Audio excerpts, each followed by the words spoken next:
High বন্ধুরা, আমি প্রিয়া। আজ তোমাদের করে দেখাবো খুব সহজ পদ্ধতিতে আর ঘরোয়া উপকরণ দিয়ে আফগানি ডিম। চলো, এটা তৈরি করার জন্য সবার প্রথমে আমি কড়াইতে সামান্য তেল দিয়ে নিচ্ছি। দিয়ে দেব একটা বড় আকারে পেঁয়াজ কুচি, দিয়ে দেব সামান্য একটু আদা, রসুন, কাঁচা লঙ্কা দিয়ে একটু নেড়ে ছেড়ে প্রায় 1 মিনিটের মতন আগে ভেজে নেব। তারপরে দিয়ে দেবো প্রায় 8-10টার মতন কাজু, সেটাকে একটু নেড়ে চেড়ে ভেজে নিচ্ছি।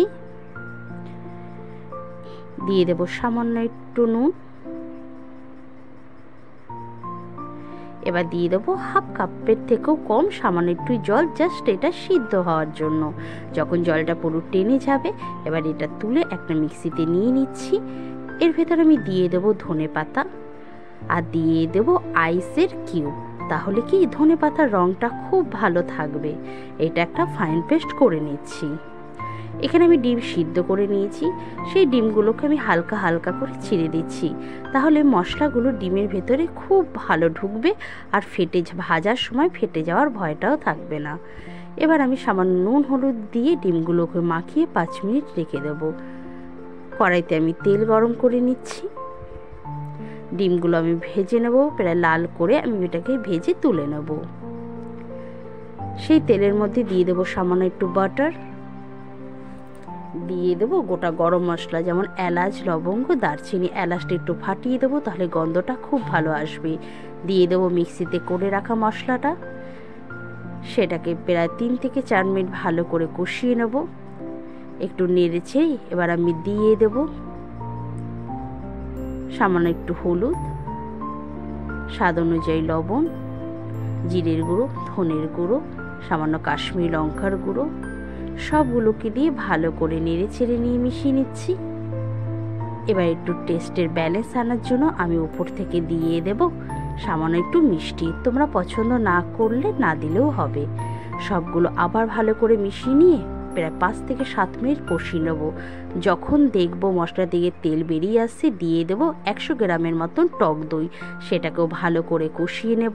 দেখবো যখন তেলটা বেরিয়ে এসছে, তোমরা বুঝতে পারছো কতটা সুন্দর কালার এসেছে এবং মশলা থেকে আমাদের তেল রিলিজ হয়ে গেছে। এবার আমি এখানে দিয়ে দেব 1 কাপের মতন গরম জল। অবশ্যই গরম জল ব্যবহার করবে, না হলে কিন্তু কালারটা খারাপ হয়ে যাবে। গরম জল ব্যবহার করলে কি কালারটা খুব সুন্দর থাকবে আর টেস্টও খুব ভালো হয়। একটু নেড়ে চেড়ে দিয়ে দেবো ভেজে রাখা ডিমগুলোকে।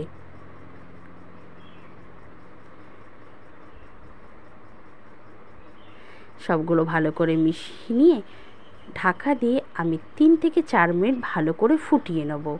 গ্যাস আস্তে দেওয়ার দরকার নেই, একটা গ্রেভি মতন চলে আসলেই হবে। আমাদের হয়ে গেছে 3-4 মিনিট। এটাকে উঠিয়ে নিচ্ছি। দেখো কত সুন্দর একটা গ্রেভি টাইপের চলে এসেছে, তোমরা বুঝতেই পারছো। একটু নেড়ে ছেড়ে এবার আমি দিয়ে দেব গরম মশলা। সামান্য গরম মশলাটা দিয়ে একটু নেড়ে ছেড়ে নিচ্ছি। এটাকেও আমি প্রায় 2 থেকে 3 মিনিট ভালো করে ফুটিয়ে নেব।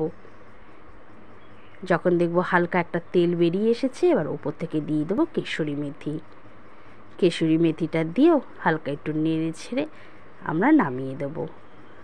দেখো কত সুন্দর, তোমরা বুঝতেই পারছো কত সুন্দর তেল বেরিয়ে এসেছে। এই রেসিপিটা অসাধারণ খেতে, রুটি ভাত যে কোনো কিছুর সাথে খেতে অসাধারণ লাগে।